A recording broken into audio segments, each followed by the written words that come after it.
TOA community, welcome back to the channel, everybody. Robert Linkle, trainingtheolderadult.com. I want to talk to you today a little follow-up on power training and balance stability training for fall prevention. This is a little follow-up after our President Biden video. I wanted to dive into this one particular research article a little bit. The best practices for fall prevention exercise program to improve balance, strength, power, and psychosocial health in older adults.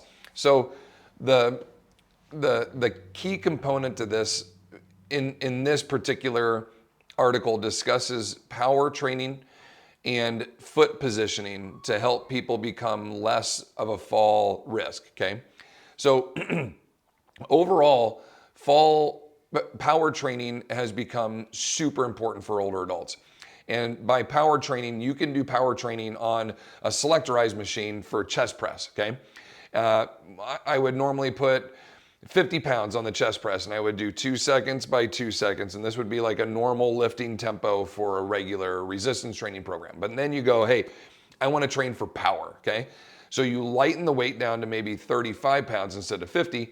And you punch that weight out as quick as you can and you control, and you punch quick and you control, and you punch quick and you control. So it's a little lighter, but it's super dynamic and fast, and then you return with control. And so that would be a upper body plyometric power-based training strategy that would help you train your upper body muscles how to react quick and move a moderate amount of weight pretty fast. But also, as you move it quick, you have to decelerate it at the top, figure out how to follow through, and then transition the weight back while stabilizing it, which is important for us to practice. So even though you think like, why would an upper body power movement help me with not falling down?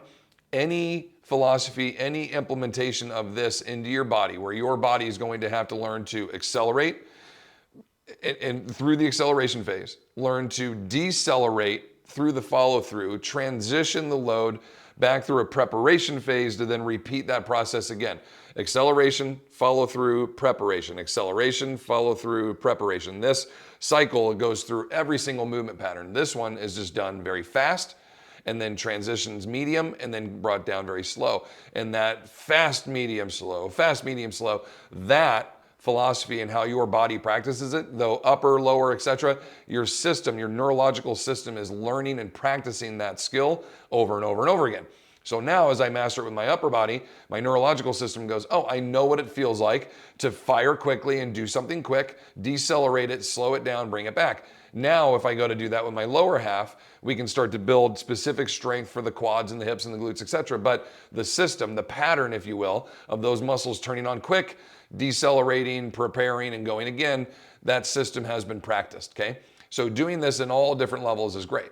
Now, as this kind of talks about and goes through, the power training component is vital, but there are different foot positions to assist with balance, but also in creating power in these bilateral 2 even feet under your hip position, where we're going to start to split the feet, go near inline, and then even staggered or stacked. And I'll use the proper official terms here in just a moment, but this kind of dives into that a little bit.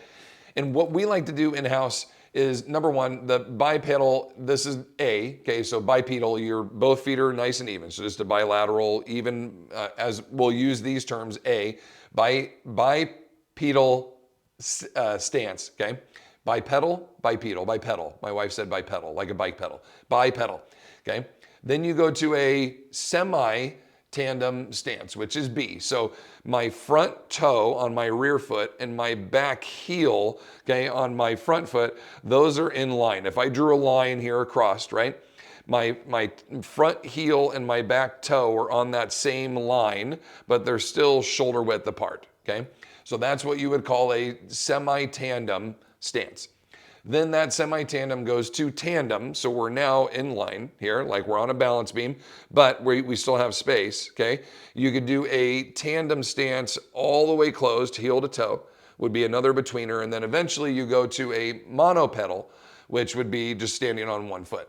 Now, how do you implement those and say, this is having a positive effect on my balance and my coordination in reducing my fall risk, without just doing those? Because as we've talked about in the past, just practicing this stance, 1 foot. What does that get you good at? Doing those things, standing on 1 foot. But where does our transfer and fall typically occur? When we're in locomotion, when we're moving about. Rarely are we ever going, let's try to stand on 1 foot and then I'm gonna fall and I have to rescue from that. That rarely happens. We're almost always in motion, okay? So while performing a cable row, I could take my bipedal stance and I could switch to a semi-tandem stance, a split stance, a short split stance, right? And I could row from there. Let's say I'm doing 20 reps. When I get to 10, I would switch my feet so my other leg is the forward block leg, etc. That goes well. Now the next set, we're gonna go to a cable single arm chest press, okay? Now while doing that, I could go to semi-tandem or I could go to a full tandem. So while I'm doing the press, okay, and I'm sorry for the butt shot, but I want you to see it. Okay, so here I could do it standing chest press from here, bipedal, right? Then I could go to semi-tandem, and then I could go to tandem, right, where I'm in line now while I'm doing this, and then eventually I could try to single leg, right, and stabilize on 1 foot while I'm now pressing.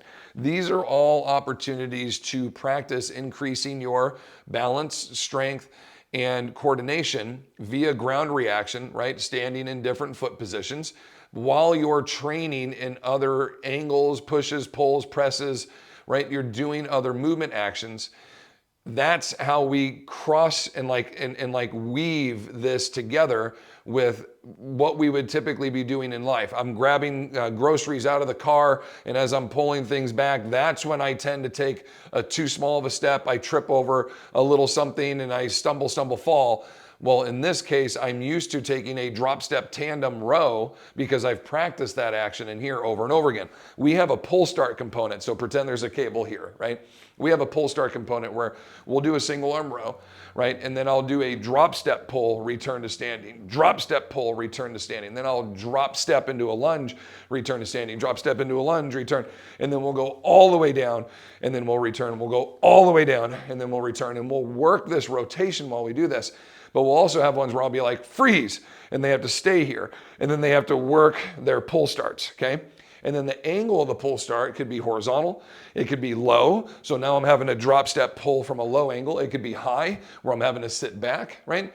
All of these things assist in creating different angles of pull, different reactions for your body to practice stabilizing and moving in position. Now, when I do those drop steps, I could do that in a train track position, 1 foot on each, even though I'm dropping deeper. But then I could start to do it more in line or near tandem, right? And then I could do tandem, where I'm literally doing that full drop step lunge onto a balance beam with both feet, right? So now I'm getting these practices, these best practices, while I'm doing some type of strength and or power-based movement tempo. This woven action of different foot positions, dynamic power-based movements with strength, all in this coordinated locomotive movement pattern. This is how I get better at being dynamic and explosive and preventing falls, because I'm practicing moving in all these positions quickly and being dynamic. Forward stepping, back stepping, right? These transitions are awesome. Something as simple as an overhead press, okay? Sorry to keep diving in and out, but something as simple as an overhead press. So I'm gonna go ahead and overhead press, and I'm gonna step forward, return, and I'm gonna drop step and return. And I'm gonna step forward and return, and I'm gonna drop step and return. I'm gonna lateral step, return. I'm gonna stabilize on 1 foot, return, right? You can do all these different things, just slight little variations and change, while you're literally just doing it in a single arm overhead press, okay?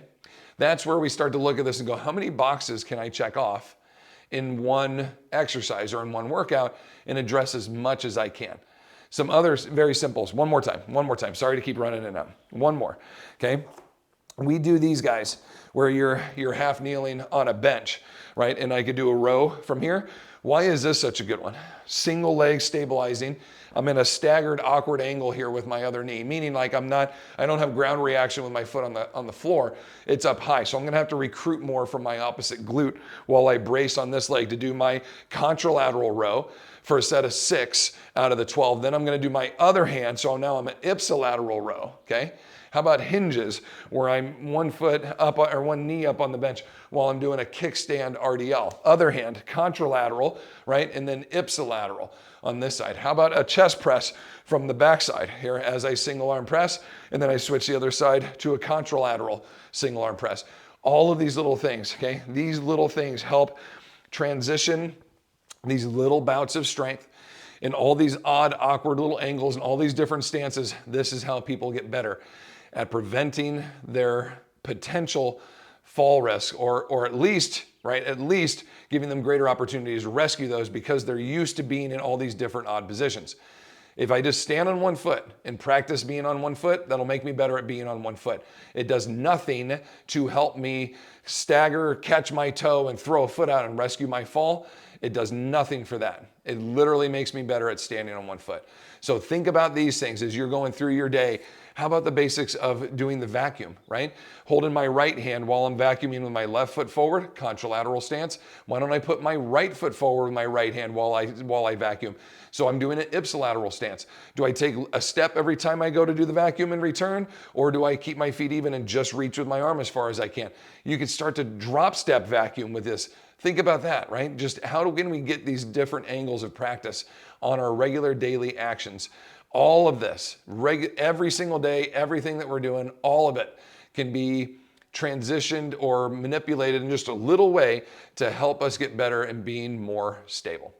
All right, gang, that's it for me. One more little bit of this. It just kind of shows a couple drills to do where you can do that regular bipedal walking gait, and then you can do a semi-tandem, and then a tandem, and then an egg beater tandem where your legs are going out, and then you would do eventually the full, inline tandem stance walking. We call it walk the plank, where they'll go forward and back, and we'll typically give them some load as well when we do that.